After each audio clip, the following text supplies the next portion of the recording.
Hello, everyone, and welcome to Man Bites Dog's latest webinar, Uncharted Waters, Mapping Your Sustainability White Space for B2B Marketing Success. To explore this subject, we're going to be using our award-winning Aquanomics campaign that's set out to change the conversation about the economics of water security across the globe. For those interested in metrics, it achieved over 1,400 pieces of coverage, a 47% share of voice the week after launch, and 300 corporates were directly engaged with our client GHD sales team on the back of the research. GHD are a professional services business focused on engineering. They're founded in Australia nearly 100 years ago, but they have offices all over the world today. They focus on helping clients on three futures: the future of communities, which includes things like cities and transport, the future of energy, and of course, the future of water, which we'll be focusing on today. But before we dive into the campaign, I wanted to introduce my fellow panelists and mention briefly what they will be covering. I'm really glad to say these are the main protagonists who helped make this campaign happen and deliver the great impact it had. After I've given a bit of an overview of the idea and the research, I'm going to pass over to Kathryn Newland, who is the marketing communications lead at GHD. Kathryn's a seasoned comms strategist who brought over 20 years of experience delivering complex integrated campaigns to the table. She has a deep understanding of the sustainability space combined with a sharp business acumen. Kathryn led the activation of the campaign across GHD's diverse footprint, which for this particular campaign included 10 markets across the APAC, EMEA, and the Americas regions. Once Kathryn's given her overview, we'll then pass on to Rod Naylor. He's the global water lead at GHD. Rod leads GHD's Future of Water business, and he has nearly 40 years of expertise in the water and infrastructure industry and a huge amount of knowledge about delivering water infrastructure projects and, of course, working with those clients to ensure that their water infrastructure is resilient against climate change, a big part of what Aquanomics was all about. He'll bring his experience realising the commercial value from the campaign and how it helped shape GHD's presence in not one, but two COPs. After Rod's given his talk, we'll then pass on to Ania Grobicki. Ania's the lead water advisor for the Food and Agricultural Organization at the UN. Ania was a lead ESG advisor for the Aquanomics project and is a thought leader in the water sector in her own right. She has a wealth of experience spanning academia, consulting, and supranational organizations. Prior to her role at the UN, Ania was Deputy Director of Adaptation at the Global Climate Fund and the Executive Secretary at the Global Water Partnership. Ania will be talking about the social and environmental impact of water and how it's built into Aquanomics from the start. And really importantly, why water security should be front of mind for forward-thinking corporates today. So thank you so much for the panelists in joining us today. Really fantastic lineup, really interested and really looking forward to your insight. I should say to everyone dialing in at home, there'll be plenty of time for questions at the end, so please do post them in the chat and we'll have a discussion and I'll answer as many as we can at the end. But before we do that, I wanted to give you an overview of how the Aquanomics idea was developed and then the economic model that sits behind the idea to generate the all-important data that gives us those big number headlines which generated all that coverage for GHD. Because to set a bit of context, for B2B brands, it's getting harder and harder to get cut through with your sustainable marketing or comms. The sad fact is everyone's talking about general sustainability issues, be it net zero, decarbonisation or energy transition. To get cut through with your comms, you've got to say something different. And what you do say has to be meaningful and true to your brand. Man Bites Dog, we use our 4D model to help businesses find a strategic idea that is interesting and has clear benefit and that occupies a clear white space. So 4D looks at an organisation from 4 different directions. We first look at the big macro trends impacting the market in which they're operating. And once we've looked at those trends, we then look at how those trends are intersecting with client concerns. We then look at your competitor set to see where there's potential for white space. And then most importantly, looking at yourselves, what is that brand or what is that organization doing, which is different and unique. And it's there where we can find the strategic idea. So just to briefly take that process and how we worked with GHD on that and eventually came up with the Aquanomics idea. We first looked at the big megatrends impacting the market, so things like the climate crisis, climate adaptation, digitization, resilience, water security. And with those megatrends agreed and understood, we then look at how those intersected with client concerns. So what challenges were GHD's clients asking them to help solve, and how can GHD help them navigate those challenges? For instance, we knew that water security was rising up the agenda. Infrastructure owners in particular were concerned about the long-term security of their assets due to increased adverse weather events. With that insight generated, we then look at GHD's competitor set. So where are they absent? Where is the white space? As I said previously, net zero, sustainability, those sort of issues were dominant in the conversation. Water security, less so. And then finally, we looked at GHD.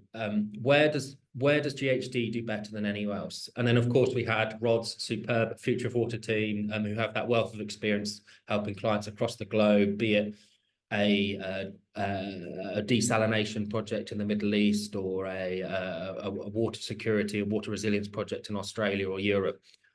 Their experience they have building the vital water infrastructure was the USP which we could use to base the thought leadership and the content around. So it was using that in-depth process, which included detailed research, in-depth conversations with a wide range of stakeholders within GHD and clients, that we ultimately developed the Aquanomics idea. So to take you through Aquanomics briefly, Aquanomics put the challenge of water risk at the top of the agenda by quantifying the economic impact of water risk on countries and sectors across the globe. The strategy underlying the idea was to make clients and wider stakeholders care by demonstrating the financial impact of water risk. So we sought to project for the first time the comprehensive economic impact of future water risk at both a country and a sector level. Underlying this research was an economic model which, to massively simplify, we essentially combined global insurance projections of water risk, so data which we gathered from that perspective, with a macroeconomic simulation of the global economy. And by applying that insurance data as shocks to the simulation of the global economy, we could estimate the wider GDP impact of water risk. And we defined water risks as droughts, floods, and storms, and this was up to 2050. We covered 10 geographies for the project, so Australia, China, the UK, the Philippines, Canada, and then 3 regions of the US, which were the Northeast, Southeast, and West Coast. And all those countries had very different water risk profiles, requiring very different types of water infrastructure. And of course, for our Aquanomics campaign, very different stories we needed to tell.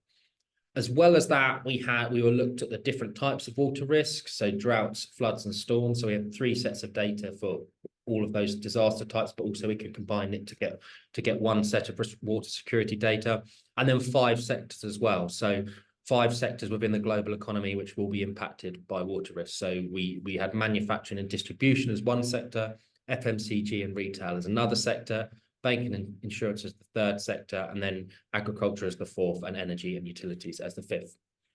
And with all these different ways of cutting the data, if you see you've got 10 markets, 3 types of water risk, 5 sectors, we could, as well as having big numbers which tell a big macro issue, we could actually go into quite micro level as well, which enabled GHD's team to have those sort of conversations at a local client level, as well as the big media picture. So just to give you a couple of highlights from the research, the big, huge figure, which was at the top of the press release, which was on the microsite, which was on the social post, was that water risk could have $5.7 trillion impact across the globe by 2050. So that was all the data combined, showed that nearly $6 trillion impact of water risk. And then we also had a few specific stories we could tell. And one of the ones which really stood out was Australia's agriculture sector, which could face losses of $119 billion by 2050, which, although the agricultural sector in Australia is a big sector, it's not that big, and it's a huge amount of money which is at risk when it comes to water infrastructure for that particular sector. Using that insight, we could create lots of different content. So yes, we had the detailed report, but we had the microsite, the media campaign, BD presentations as well, to help the sales team engage with the content. But I'm going to stop there because that's what Kathryn's going to talk through. So Kathryn's going to talk through how the idea was rolled out globally. So from a media perspective, generating all that coverage, but also a marketing rollout, what sort of partnerships GHD developed to get the content out there, what different types of content, the events they worked on, but also really interestingly, I think for you guys today is the unique challenges of launching a huge, complex global campaign like this across a complex global organization and really galvanizing a diverse group of people behind an idea and a subject. So over to you, Kathryn. Thank you, Sean, and the wider Man Bites Dog team for having me tonight. It's a real pleasure to be here and to share the whys and wherefores of our Aquanomics campaign.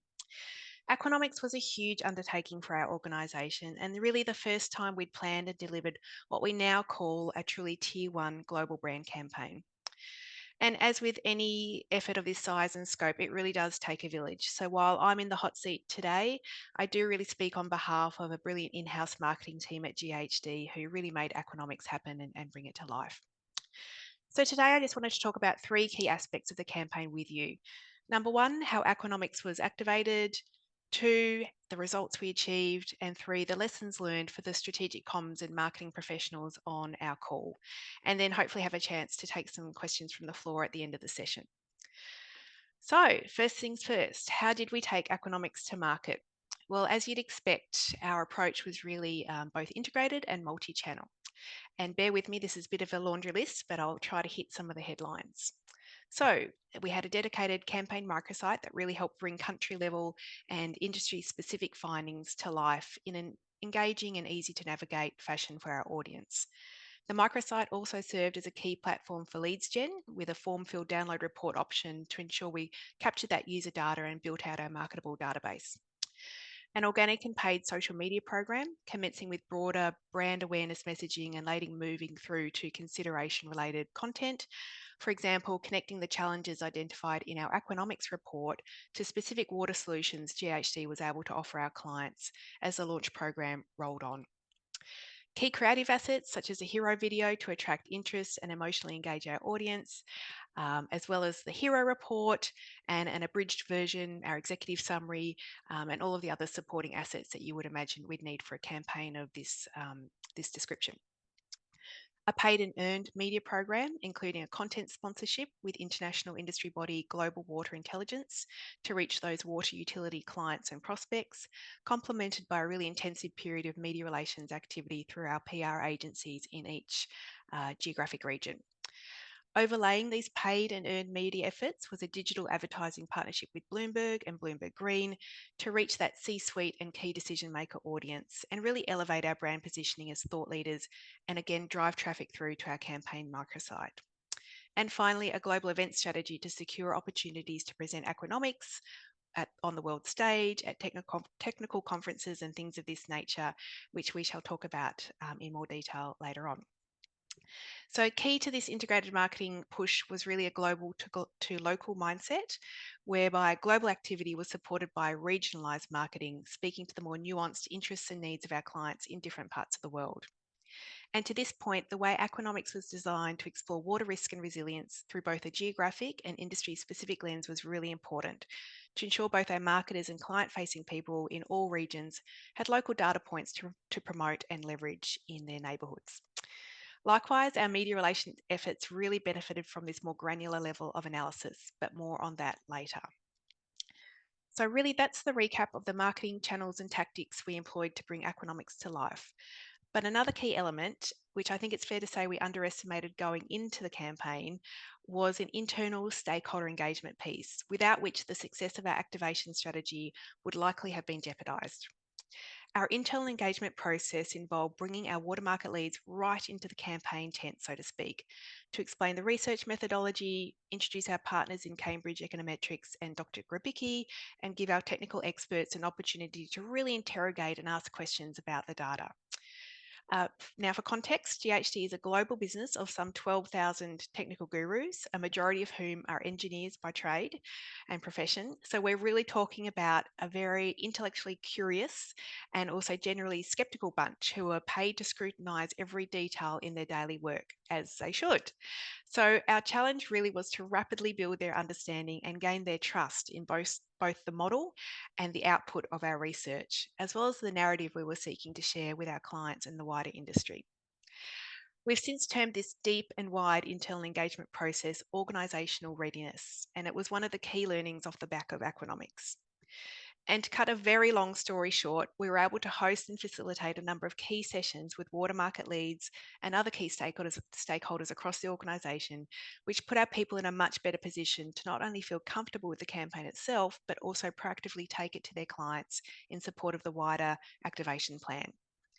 A detailed BD toolkit provided an additional resource to enable client conversations about water risk and resilience as a platform to explore our clients' unique challenges and opportunities without necessarily jumping straight to a technical solution, which is our general comfort zone. So, switching gears to the results of all of this planning and activation in market, we tracked the success of our campaign across 3 key metrics: awareness, reputation, and engagement. So, brand awareness. The campaign secured more than 1,400 pieces of media coverage, around 40% of which was broadcast, and a 46% share of voice in comparison to our competitors in the week immediately following launch, maintaining around an 18% share of voice for several months afterwards. And for context, our baseline share of voice at the time was around 4.5% as a comparison. Top tier media hits included a feature in Fortune magazine, as well as coverage across Reuters and Bloomberg. That broadcast coverage really did include both radio and television, while our print coverage was secured across several leading industry magazines as well as national mastheads. One of my favourite pieces of coverage was seeing Aquanomics featured in a blog post by Canada's most prominent environmentalist, David Suzuki. And to this day, close to 2 years later, media coverage is still landing off the back of our initial media rollout and outreach, which I think really speaks to Aquanomics' resonance and relevance in market. Aquanomics was also featured on highly credible third-party websites such as the World Economic Forum and Global Infrastructure Hub, which extended the reach and impact of our campaign. And in terms of social and digital platforms, the Aquanomics microsite attracted more than 15,000 unique visitors, while our campaign content received roughly 3 million paid and organic social media impressions. Our global water intelligence content sponsorship that I mentioned attracted 89% above average unique views and an average read time of around 5 minutes, compared to a 2.5-minute industry benchmark for read time. And our Bloomberg partnership, which consisted of a variety of ad formats highlighting Aquanomics' key findings and content blocks featuring a series of insights articles with a call to action to discover more, garnered around 850,000 impressions too. So, in terms of the reputation measure, Aquanomics was always intended to not only build brand awareness, but shape perceptions of GHD as a strategic advisor, innovator, and thought leader. And the doors it opened to us on the world stage certainly achieved that. Primary among these world stage opportunities was securing a spot on the United Nations COP27 program in Egypt in 2022, which I'll let Rod elaborate on shortly. But in essence, Aquanomics was submitted and accepted as a presentation topic at key stakeholder forums within the Water Pavilion at COP27. Our research findings were presented at other major industry events in the same year, such as the Future of Water Summit in Miami in the States and a major water conference called Feel Water in Manila in the Philippines, both of which were attended by key clients in those regions. And finally, the engagement metric. As I mentioned earlier, a BD toolkit supported client conversations across our business and was downloaded more than 2,400 times. And in the months following launch, we engaged more than 300 new corporate prospects by leveraging our Aquanomics content and received more than 40 direct inbound inquiries. So I appreciate that was quite the romp through how we activated Aquanomics and the results we achieved. So I'll conclude by just recapping some of the main points and lessons learned as a takeaway for our audience. So number one, really engage early and deeply with your in-house technical experts. Actively seek their contributions and feedback. With their endorsement and engagement, you'll be so much better placed for a seamless and effective rollout. Number two, likewise, work really hard to build that organisational readiness ahead of launch by giving everyone in your organisation, but particularly those on the front line interfacing with clients, the tools they need to take your campaign directly to their contacts. That includes PowerPoint templates, executive summaries, and conversation guides. And three, and I know it sounds obvious, but do spend time in the early stages finding that genuine white space to play in and offer a value adding perspective on. It will pay dividends in a genuinely impactful campaign that continues to bear fruit long after launch. Thank you. Back to you, Sean. There we go. That was Kathryn. So Kathryn covered off the marketing rollout of the campaign. I'm now going to pass over to Rod. So as I said at the start of the call, Rod is the Future of Water lead at GHD, and he's going to talk a bit about the commercial benefit of a campaign like Aquanomics, and in particular how that enabled and powered really their presence at COP. So over to you, Rod. Thanks very much, Sean. And I guess a heartfelt thanks to Man Bites Dog and yourself for inviting us to participate today. But I think also a thank you to you and the organisation for the effort when we created the campaign. Some of the challenges that Kathryn described around organisational readiness, I think we explored a little bit and we learned on the way. And I think it's testament to the contribution and commitment that Man Bites Dog made as a partner for GHD that we were so successful, but also that we're still connected and we're still friends after it all. So thank you for that part of the contribution. I'm not sure we'd acknowledged that of you before now. I want to talk a bit to the commercial impact, I guess. I'm an engineer. I'm one of those grumpy engineers who takes a lot of convincing, although I do have a marketing degree, but it was late last century. I want to talk a little bit about why we did it, who our clients are, and how it affected them. So I guess the why really comes out of our corporate strategy and a mandate for growth. GHD is an employee-owned organisation and is very much a purpose-driven organisation. So growth for us means two things. We're very proud that the work we do is good work. We're contributing positively to society. So we're quite comfortable that if we have an aspiration to do more and grow more, that we're going to make a greater contribution to the communities where we live. Our purpose is to make water, energy and communities sustainable for generations to come. And you can see that this work so beautifully aligns with our core purpose and driver. And obviously also by being more successful as an employee-owned organisation that provides economic and financial security and employment security also for our people. So the mandate for us through our corporate strategy was to drive growth in our water business for those reasons. And I guess we did that, or we expected to do that through three key levers. One that Kathryn explained was to shift the perception. Obviously we work, although we're engineers, we're still in a dynamic market. A lot of technical work through digitalisation and AI is becoming commoditised. So how do we shift the perception and make sure that our clients understand, current and future, our ability to innovate and to create new solutions, to do things that haven't done before and to be creative with them.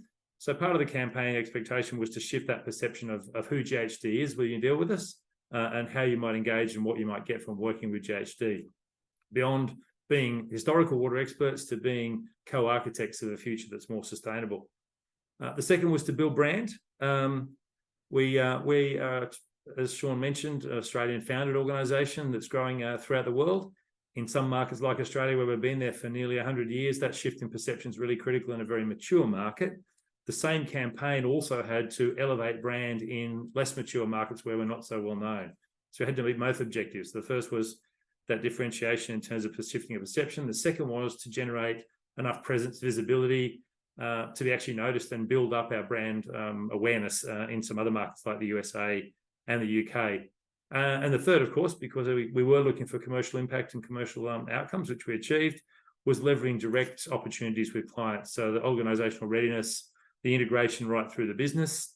Of those 12,000 people at GHD, about 3,000 of them are water professionals, and our ability to help those people engage and leverage. One of the things I guess I always say about water is a global problem, but water is hyper-local. The solution to those global problems is absolutely contextual and community-oriented and locally oriented. So we can't say we've got the answer to everything. We have to say we have the ability to work out the answer for you in your location. And that message had to come through in the way we delivered. Who are our clients, I guess, is also worthy to understand in terms of the commercial impact. In water, a lot of our clients are government or government-owned organisations responsible for the water cycle, but also a lot of corporate and industrial customers.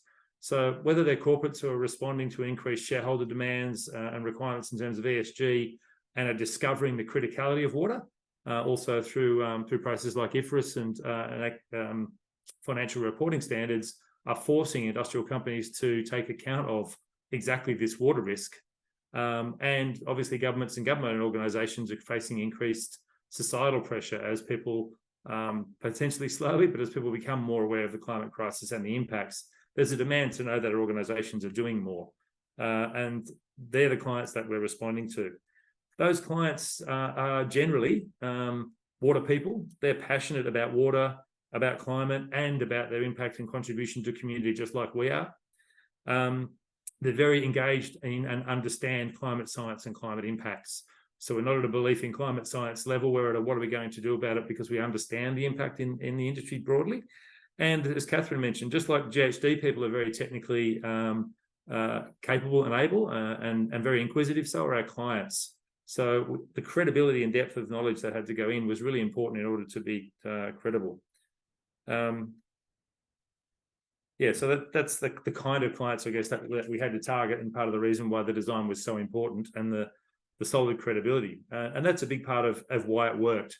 The research that was conducted stood up to assessment, to analysis, and to critique, and provided a credible, solid technical foundation in an organisation like GHD, which has 100 years of history as a technical authority in issues like water, transport, and other markets. That needed to be reflected, and this piece of work really reflected that, which gave it credibility. Importantly, though, translating it, as Sean mentioned, to financial implications, really validated, I think, the motivations and the beliefs of those clients, and understanding their role, understanding water risk, and understanding their responsibility to do something about it. So here was something that was resonating with their experience and their feelings, and their motivation with why they come to work and what they're trying to do as well. And for all of us involved in climate, that's not an easy answer. The answers are not easy. It's not a switch you can flick. There are momentous and complex changes necessary. So to find another organisation that's grappling with that problem and potentially able to help you with yours, I think was a really powerful way that the work resonated with clients. It also matched their experience, their lived experience. In the last 4, 5, 6 years, we've seen an incredible increase in the number of climate-based events, storms and floods particularly, which the work predicted as being the highest incidence, but then also droughts on a longer time scale, and still some places in the world. So in order to be believed, understood and validated, there was the emotional connection, but also, what people were seeing and experiencing around the world. And I think it also provided, the financial part provided proof of the need to act, which generated a need and an acknowledgement that there's something I need from outside, and therefore potentially GHD is an organisation who can help me. So I think that's the way it resonated as clients and actually and pulled people in. It didn't provide, as we mentioned, solutions to all the problems. It made an invitation for a conversation. So not a telling that we're experts, but an invitation to co-create and co-solve those solutions. And I think that was a really important part of the way the campaign worked and the work.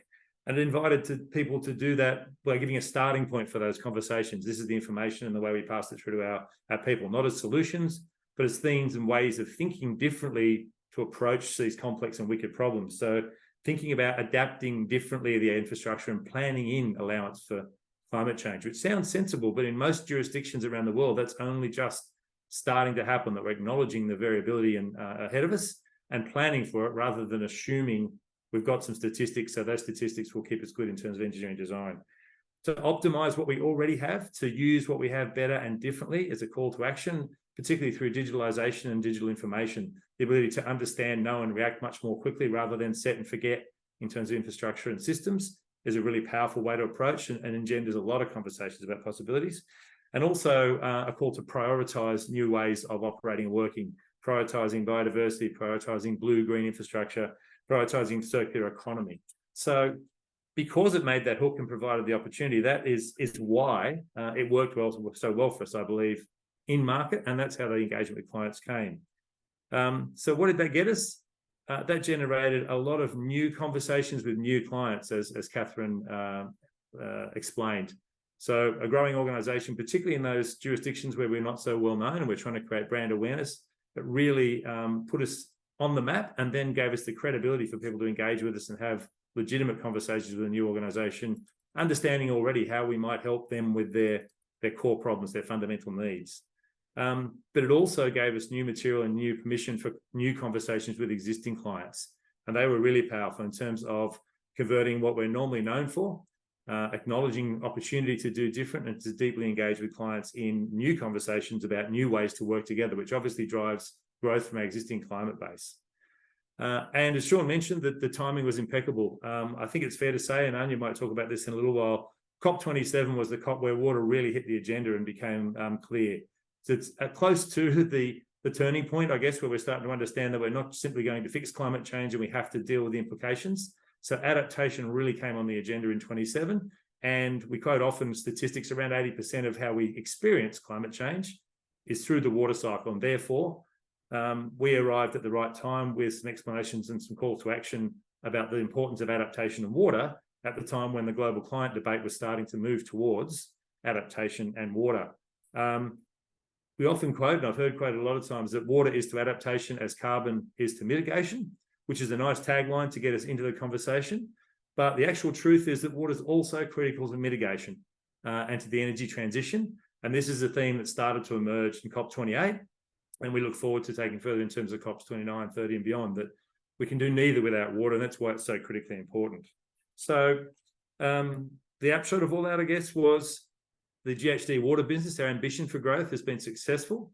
Currently, worldwide, we're growing at more than 20% per annum, which for a complex engineering company with a matrix structure, as Sean explained, is fast enough growth to be confident and comfortable without blowing up. But also, I think the level of growth that we need to be able to make the contribution to society that we want to make over time. And we expect that growth to sustain on the back of economics and work like it for years to come. The other benefit, though, and Kathryn also touched on it, through that deep engagement, I think was a huge benefit and contribution to the culture and the belief of the people inside the organisation.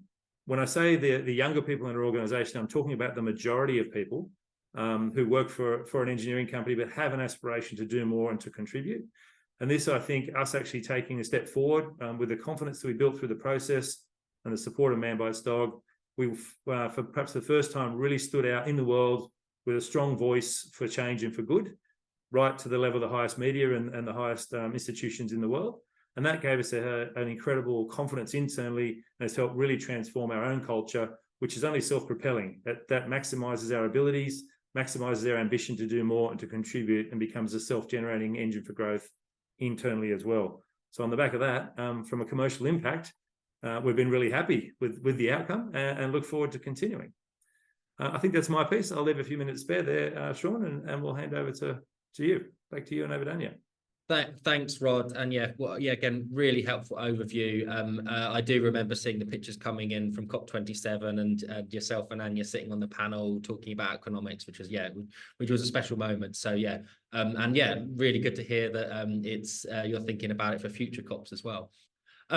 Thank you, Rod. A few questions are coming in. I will keep them till the end, but I'm now going to hand over to Ania. So Ania Grobicki, as I said, was the ESG advisor to the research and played a really pivotal role in bringing that ESG lens onto this Aquanomics issue. I know Ania's got some slides, so my colleague Jago is just going to share them now. But while he's doing that, Ania, over to you for a bit of an intro into you and your role within the project. Thank you very much, Sean. So my name is Ania Grobicki. I'm an independent board member, trustee, and a senior advisor to FAO, among other organizations.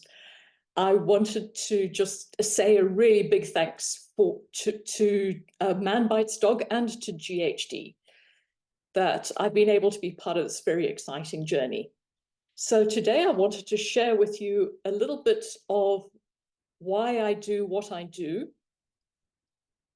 Perhaps to say that specifically for the Aquanomics report, there was an excellent research done. There was economic modeling done, which brought up a lot of numbers on the economic impacts of water disasters. My role was really to focus on the social impact and to bring in not only numbers on the social impact, but also to try to express what these water risks are actually going to mean for us as people, for our economics, for our societies. I also built on my reputation, my work with the Green Climate Fund, and the fact that I'd been involved with the climate and water journey and shaping the agenda for a number of years. Also shaping the Sustainable Development Goal on water, but then subsequently the adaptation side of the discussions within the global climate negotiations. So I helped to get this campaign really into COP27. And the rest, as they say, is history, because as we know, the Aquanomics report won an award, and it really has been a great journey. So I started, if you look at the right-hand side and you look at this young girl going to fetch water through the streets of Dhaka in a boat. This is Bangladesh when it's flooded, water all around, and yet she has to take a can with her to go and fetch fresh water to drink. When I was a young PhD student, I had just finished my PhD. I was looking for a job. In fact, I had a job interview lined up, but I was doing some consulting work in Bangladesh for the World Bank, developing this bioreactor that I developed. I'm also an engineer, by the way. And we were I was actually working in Bangladesh when the floods of 1988 hit. I had to go through the streets of Dhaka in a boat like this girl to go and visit the research site. I got there, I found a pilot bioreactor which was situated on slightly higher ground, surrounded by hundreds of refugee families who'd had to leave everything behind and come and seek shelter on higher ground. That experience has really stayed with me.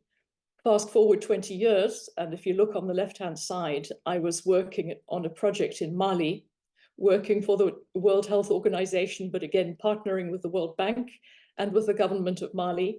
So over a period of 3 years, I was visiting Mali, mostly Bamako, but I also had an opportunity to travel around Mali a little bit. By then, I'd had my 2 children. And when I saw scenes like this, it really squeezed my heart. People trying to make a living in extremely arid and challenging environments, and made more challenging by big droughts. And then the third image that you have down at the bottom left, I haven't personally experienced a big hurricane. I've experienced some Asian typhoons and cyclones, but nothing of the severity that we're now starting to see. And every time I hear on the news that another hurricane is coming in to pound some piece of the world, my heart just squeezes for all the people in the line of that hurricane. These are all examples of the way in which climate change is affecting people. Can you fast forward, please? Okay, why do we focus on the water cycle? Firstly, because fresh water is absolutely essential for human beings and all other living creatures to actually survive. One fact that I wanted to just share with you is that the total amount of water on Earth is unchanging. So whatever happens, that's not going to change, but most of that water is as salt water. So the amount of the proportion of fresh water on Earth is absolutely tiny. As you can see, it's 2.5%, of which about 70% is locked up in glaciers and permanent snow cover, 30% is as groundwater, and a tiny and vanishing, shrinking fraction is as lakes and river storage, which is accessible to us easily. We're draining groundwater, the glaciers are melting, the oceans are rising, and land is becoming salinized, but our populations and our economies continue to grow, and the amount of fresh water on Earth is actually now shrinking with climate change. The other thing that's happening is that climate change is speeding up the global water cycle, hence more floods, droughts, and storms, as Rod referred to. Next, please. So with this slide, I just wanted to really communicate, we're seeing recently big extremes, disasters hitting developed countries as well as developing countries. The picture on the right is the Po River in Italy, which, as you know, Italy relies a lot on its agriculture sector, and it's a huge part of the culture and the meaning for its people. On the left-hand side, we have the Clarence River in Australia flooding, and we're seeing just generally across the world, because of the shrinking amount of fresh water, growing freshwater scarcity and less water availability for people as well as for nature. Next. Now, the global water cycle, I'm not going to go into detail. We've got very little time and I'd like to leave some time for questions, but I just have one big message to send to you through this. We are speeding up the global water cycle through the fact that we are heating up the planet.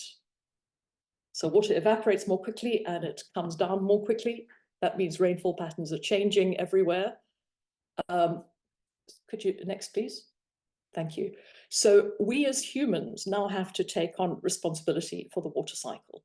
Through reducing carbon emissions and coming down to net zero, we can stop the increasing warming of the globe, but we have to do a lot more things. Obviously, we're withdrawing groundwater at completely unsustainable rates. We are changing the microclimate in certain areas by chopping down forests. And so these enormous atmospheric rivers that ferry water across regions, which are largely driven by forest and biomass cover, are all being disrupted. We need to start managing our water cycle, just as we're needing to manage our carbon cycle. Next, please. Very quickly, because I realize we're running out of time. Water helps us to cope with water-related disasters. Wetlands, rivers, and deltas are absolutely critical to soak up water to create water security. Next, please. So I just want to focus on the fact that floodplains everywhere are prime real estate. Everywhere they have been built upon, rivers have been canalized. If you just focus on the very first bullet point up there, 64% of all wetlands have disappeared over the last 100 years due to the growing needs of cities, industry, and agriculture. And this removes the sponge effect of wetlands, which protects us against both floods and droughts. Canalizing rivers make floods more powerful, and yet everywhere you could see rivers like this classic one that flows through LA. There are solutions. There's so much we can do about this. I'm just giving you one example of a nature-based solution, which of course GHD is very good at. But where we're destroying wetlands, we can also restore and build new wetlands. We need to work with nature by restoring wetlands. We need to landscape urban areas, but also take care of entire catchment areas and river basins. And a very important message that we brought to the COP is that it's also very important to invest worldwide, not only in technical solutions, but also in early warning systems, so that farmers, businesses are forewarned about the disasters that are coming their way, and also help everybody and all businesses to have access to good disaster risk insurance, which includes, for example, new products like parametric insurance, which enable you to hedge against your disaster risks. Next, please. And this should be my final slide. I just wanted to end with a picture of the SDGs and just to emphasize how our economies, our societies, are all really dependent on these 4 basic SDGs which take care of the biosphere. So this is called the wedding cake. If you just press once, you'll get, there we are. This really emphasizes how the biosphere is the basis of all life on Earth. And the biosphere includes 4 SDGs. On the left, you have life on land and life below water. On the right-hand side, you have the water SDG, SDG 6, which I also had quite a lot to do with in my days with the Global Water Partnership, to push diplomatically to ensure that SDG 6 was recognized as a separate SDG, and of course, the SDG on climate action. So just to finish off then, one final statement. Water now has the international profile it has never had before. In 2023, the United Nations as a whole came together to organize the very first UN Water Conference in New York. These impacts can only grow. They're coming for us all, whether in developed countries or in developing countries. But there are solutions out there. We as a species, we need to just take up responsibility for the water cycle. And I think businesses in particular now need to join this work. I'm starting to work with a lot of businesses at board level to communicate water risks, to communicate biodiversity risks, and also climate risks as a whole. So thank you very much for this opportunity to talk to you and to be part of this wonderful group. Thank you. Thank you, Ania. A really good overview, and really sort of brings it home why the sort of the social and community thinking behind Aquanomics and why that was so important. And of course, we could have gone on and we could have talked a lot more about detail on all those different things you talked about. We could have gone into a deep dive there, but we are running out of time, and I did want to include some time for questions. I'm aware that the majority of the people on this call are marketeers, so I'm going to focus primarily on the marketeers angles, and in particular around getting a campaign like this through complex organizations like GHD. So to kick off then, maybe if I could just aim this question at you, Kathryn,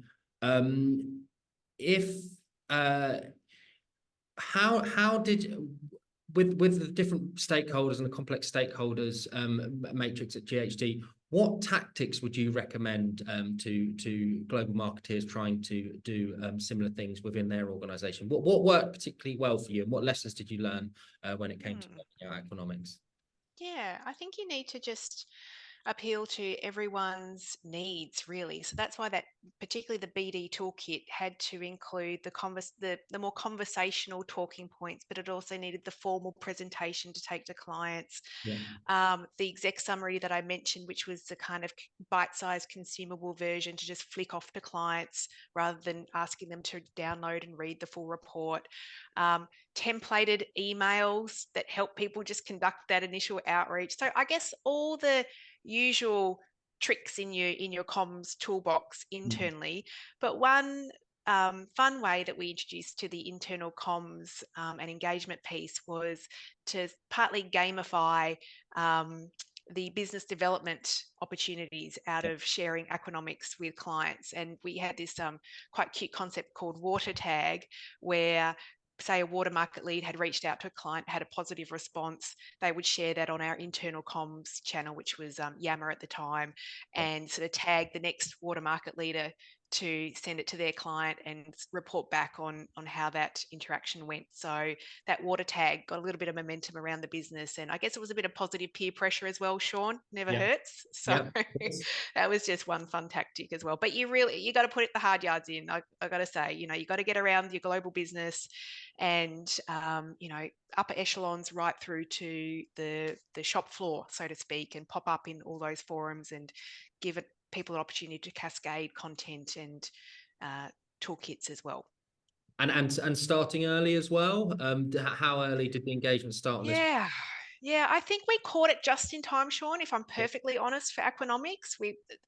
That really was one of the key lessons for us, and I think we sort of went we picked up that important internal comms piece just at the right time, and it was quite an intensive period, and we have benefited from that. So ensuing campaigns, we have started much earlier in the process, and that has really helped, I think, with just broadly socialising the idea and the premise for the campaign, and giving yourself time to get ever more detailed and granular in terms of then introducing key findings, for example, and not asking your people to consume it all or eat the elephant all at one time, so to speak. So yeah. Hopefully Great, that helps. thank you. No, that was really helpful. We're actually at time now, so I think that question hopefully encapsulated a lot of the questions. I think I tried to summarise a few in there, but really just left to say thank you so much, panelists, for your time. That was really and bringing your perspectives from the campaign. I hope people dialed in, got the different perspectives there. It was really interesting. Thank you everyone for dialing in across the world. It was really great to talk to you. We will be putting a recording of the webinar online, so we'll be sharing a link around with that later. And I should say as well, the Aquanomics website, I'll give it a plug again. The Aquanomics website is available. All you need to Google it. All you need to do is Google it. Or if you want to check out on Man Bites Dog's website, you can also find the case study there if you want to find out more. Finally, all our panelists on LinkedIn. So if you want to connect with them, please dive onto LinkedIn. But thank you very much for your time, panelists and attendees today. It was really great speaking to you. Have a great day. Thank you again. Thank you. Bye-bye. Bye.